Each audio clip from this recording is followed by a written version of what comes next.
नमस्कार दोस्तों मैं स्वागत करता हूं आप सभी का अपने चैनल हीलिंग भारत में। दोस्तों, क्या आपको बार बार एक बीमारी वापस लौट करके आती रहती है, वो बीमारी जड़ से खत्म नहीं होती, या आपको स्किन से रिलेटेड समस्याएं, खुजली, एक्जिमा वगैरह की समस्याएं बनी रहती हैं, वो नहीं जाने का नाम लेती, या आपको अकेलापन और बेचैनी महसूस होती है, या आप खुद को बाकी लोगों से अलग और श्रेष्ठ मानते हो, ये भावनाएं आपको जो है सताती रहती हैं।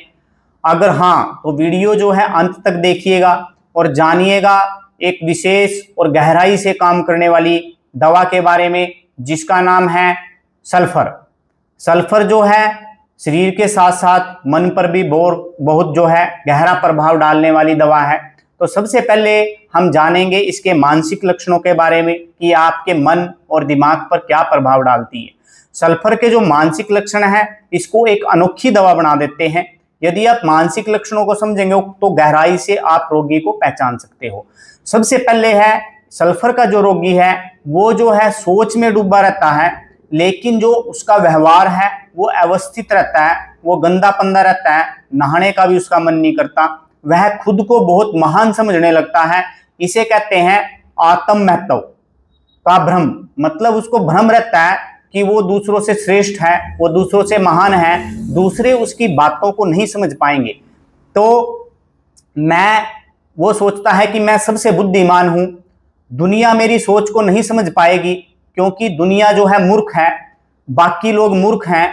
भले ही उसका रहन सहन बहुत गंदा होता है, फटे कपड़े पहन के रखता है, उसको वही कपड़े पसंद आते हैं। आपने सड़कों पर घूमते हुए मेंटली डिस्टर्ब लोग देखे होंगे जो कि फटे गंदे कपड़े पहनते हैं और दूसरों को उपदेश देते फिरते हैं। वो अपने को महान समझते हैं और दूसरों को आशीर्वाद और बोलते हैं कि मैं एक महान आत्मा हूं, ऐसा उनको भ्रम हो जाता है। तो गहरी दार्शनिक सोच वाले होते हैं, बहुत आलसी होते हैं। इसे कहा जाता है लेजी फिलोसफर। मतलब नहाने का और पहनने का इनको पता नहीं होता, फिर भी ये फिलोसफी झाड़ते रहते हैं। अकेले रहना इनको बहुत पसंद होता है, ये समाज से कटने की सोच लेते हैं और घर परिवार को भी छोड़ करके बाहर निकल लेते हैं। लेकिन जो है इनके जो मन में जो है हर समय बेचैनी बनी रहती है, कहीं भी इनका एक जगह पे मन नहीं लगता। किसी बात पर यदि अटक गए तो अटक गए, उसी बात को जो है बार बार रिपीट करते रहते हैं। छोटी छोटी बातों से चिड़चिड़ापन होता है और गुस्सा आता है और चिल्लाने की इच्छा होती है, इनको चीखने की इच्छा होती है। कल्पनाओं की दुनिया में खोए रहते हैं लोग, आध्यात्मिक बातें करते हैं, परमात्मा से रिलेटेड बातें करते हैं, जीवन की जिम्मेदारियों से भाग जाते हैं। भाई कुछ नहीं, संसार है, मोह माया है सब, तो घर परिवार को भी छोड़ने तक नौबत आ जाती है। शारीरिक लक्षण अब इसके क्या हैं? तो सल्फर के कुछ संकेत हैं शारीरिक, यदि आप उनको समझ गए तब भी आप इस औषधि को पहचान सकते हो, इसके रोगी को पहचान सकते हो। इसके रोगी को लगातार खुजली बनी रहती है। विशेष तौर पर ये खुजली जो है बिस्तर में गर्मी में बढ़ती है, बिस्तर की या गर्म पानी में नहाने से बढ़ती है। इन रोगियों को बार बार एक्जिमा, फुंसी, फोड़े आदि निकलते ही रहते हैं। पैरों की एड़ियां और त्वचा बिल्कुल शुष्क रहती है, फटी रहती है।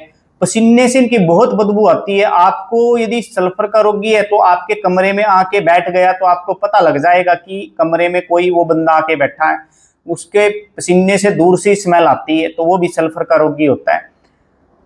उसको चाहे जो मर्जी रोग हो, सुबह उठते ही उनको मल की हाजत होती है, तुरंत लैटरिन करने जाते हैं वो। मतलब उनको कोई पानी वगैरह पीने की जरूरत नहीं होती, उठते ही उनको लैटरिन खाली चाहिए।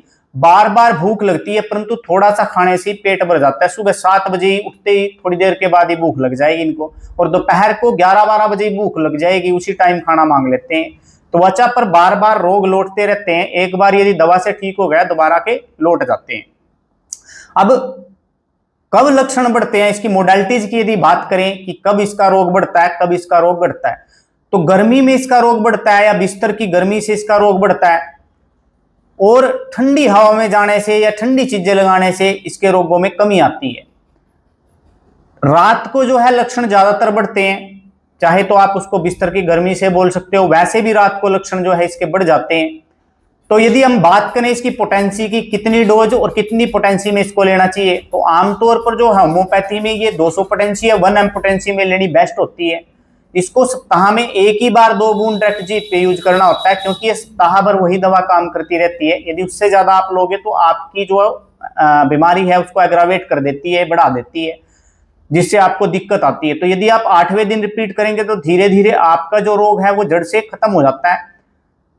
उसके बाद बात करते हैं विशेष उपयोग की, मतलब किन किन रोगों में ज्यादा विशेष रूप से प्रयोग किया जाता है।